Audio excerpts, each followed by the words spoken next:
ഒരു ഭൂമിയിൽ കെട്ടിടം പണിയുന്നതുമായിട്ട് ബന്ധപ്പെട്ട് നമ്മൾ എന്തെല്ലാം രേഖകളാണ് നമ്മൾ കൈവശം സൂക്ഷിക്കേണ്ടത്, അതല്ലെങ്കിൽ ഇതിൻ്റെ പെർമിഷന് വേണ്ടിയിട്ട് നമ്മൾ പോകുമ്പോൾ എന്തെല്ലാം രേഖകളാണ് നമ്മൾ അവിടെ അവർക്ക് മുമ്പിൽ സബ്മിറ്റ് ചെയ്യേണ്ടത്, ഒരു ബിൽഡ് പണി തുടങ്ങുന്നതിന് മുൻപായിട്ട് നമ്മൾ എന്തെല്ലാം ഡോക്യുമെൻറ്റ്സ് അല്ലെങ്കിൽ എന്തെല്ലാം അനുമതി പത്രങ്ങൾ നമ്മൾ ശേഖരിക്കണം തുടങ്ങിയവയെ കുറിച്ചിട്ടൊക്കെയാണ് ഇന്നത്തെ വീഡിയോയിൽ നമ്മൾ ചർച്ച ചെയ്യാനായിട്ട് ഉദ്ദേശിക്കുന്നത്. ഞാൻ ലിവിൻ തോമസ്, ഗ്രീൻ നാഷണൽ ആർക്കിടെക്ചറിലെ ചീഫ് ഡിസൈനറാണ്.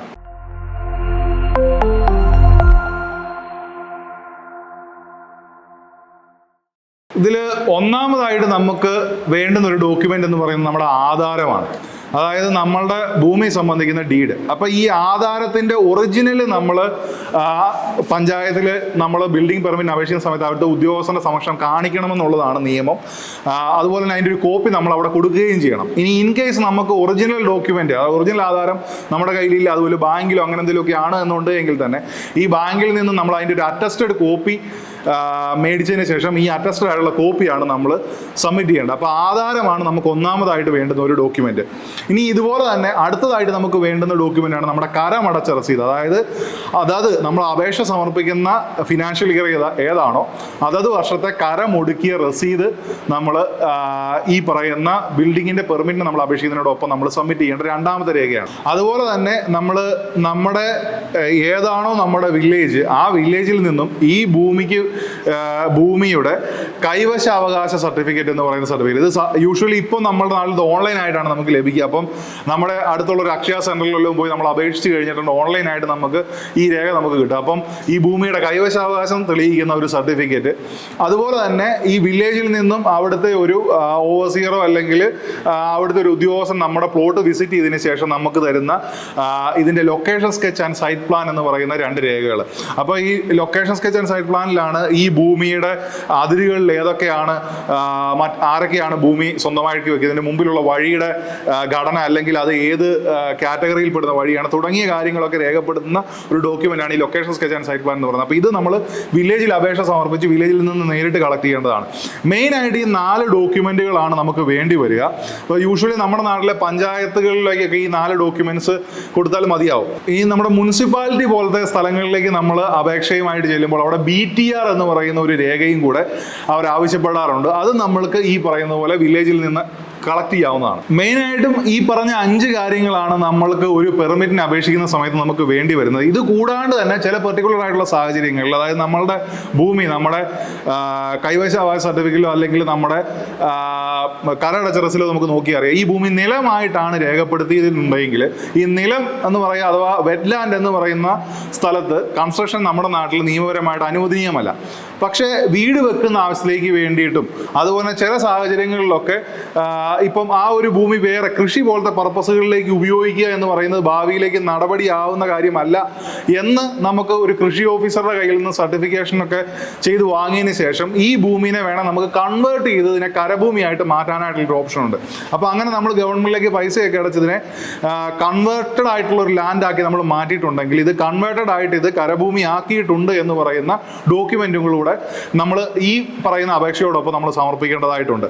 അപ്പോൾ ഇനി ഇപ്പോൾ ഈ പറഞ്ഞ കാര്യങ്ങൾ കൂടാണ്ട് തന്നെ ചില പർട്ടിക്കുലർ ആയിട്ടുള്ള സാഹചര്യങ്ങളിൽ വേറെയും ചില ഡോക്യുമെന്റുകൾ നമുക്ക് ആവശ്യമായിട്ട് വരാറുണ്ട്. അതിലൊന്നാണ് നമ്മൾ കോസ്റ്റൽ റെഗുലേഷൻ സോൺ എന്ന് പറയുന്ന ഒരു കാറ്റഗറിയിൽ പെടുന്ന ഭൂമിയാണ് നമ്മുടെ, അതായത് തീരപ്രദേശങ്ങളോട് ചേർന്ന് നിൽക്കുന്ന ഭൂമികൾ, അതായത് കടൽത്തീരത്തിനോട് ചേർന്ന് നിൽക്കുന്നതാവാം, ചിലപ്പോൾ കായൽ തീരത്തോട് ചേർന്ന് നിൽക്കുന്ന ഭൂമികളാവും. ഇങ്ങനെയുള്ള സ്ഥലങ്ങളിൽ ഇതിനെ കോസ്റ്റൽ റെഗുലേഷൻ സോണിൽ പെടുത്തിയിട്ടുള്ള ഭൂമിയാണ് എന്നുണ്ട് എങ്കിൽ അതിൻ്റെ അതോറിറ്റിയുടെ കയ്യിൽ നിന്നും ഇവിടെ ഇത്തരം ഒരു ബിൽഡിംഗ് പണിയുന്നതിന് വേറെ തടസ്സങ്ങളൊന്നുമില്ല എന്ന് തരുന്ന ഒരു NOC പേപ്പർ നമ്മൾ ഇതിനോടൊപ്പം നമ്മൾ സബ്മിറ്റ് ചെയ്യേണ്ടതായിട്ട് വരും.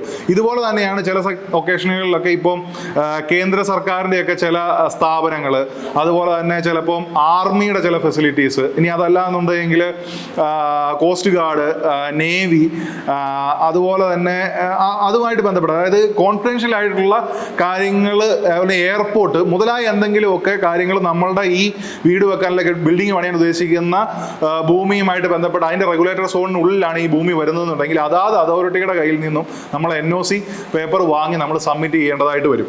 അപ്പോൾ ഈ ഇത്രയും രേഖകൾ ഏറെക്കുറെ നമ്മൾ സബ്മിറ്റ് ചെയ്താൽ തന്നെ നമുക്ക് വീടിൻ്റെ പെർമിഷൻ കിട്ടുന്നതിന് വേണ്ടുന്ന കാര്യങ്ങൾ നമുക്ക് മുൻപോട്ട് കൊണ്ടുപോകും. അപ്പോൾ വീടിൻ്റെ പെർമിറ്റുകളാകും.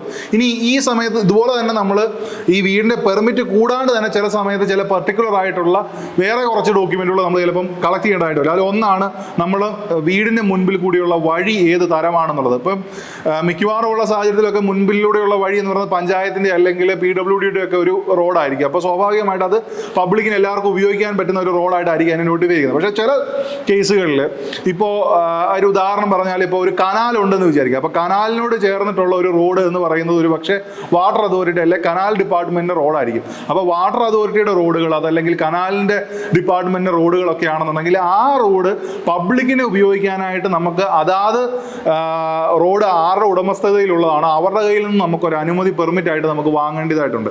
അപ്പോൾ ആ പെർമിറ്റ് നമ്മൾ മേടിക്കേണ്ടതായിട്ട് വരും. ഇതുപോലെ തന്നെ നമ്മൾക്ക് മേടിക്കേണ്ട വേറൊരു അനുമതിയാണ് നമ്മുടെ കറണ്ട് കണക്ഷൻ സംബന്ധിക്കുന്നത്. അതായത് നമ്മളിപ്പോൾ വീട് വെക്കാൻ ഉദ്ദേശിക്കുന്നത് ഓൾറെഡി ഒരു ഇലക്ട്രിക് കണക്ഷൻ ഉണ്ട് എന്ന് വിചാരിക്കുക. അത് ഒരു പക്ഷേ ഒരു കാർഷിക ആവശ്യത്തിന് വേണ്ടിയിട്ടോ അല്ലെങ്കിൽ നിലവിൽ അവിടെ ഉണ്ടായിരുന്ന ഒരു വീട്ടിലേക്ക് വേണ്ടിയിട്ടോ ഒക്കെ ഉണ്ടായിരുന്ന ഒരു കണക്ഷൻ ആയിരിക്കാം.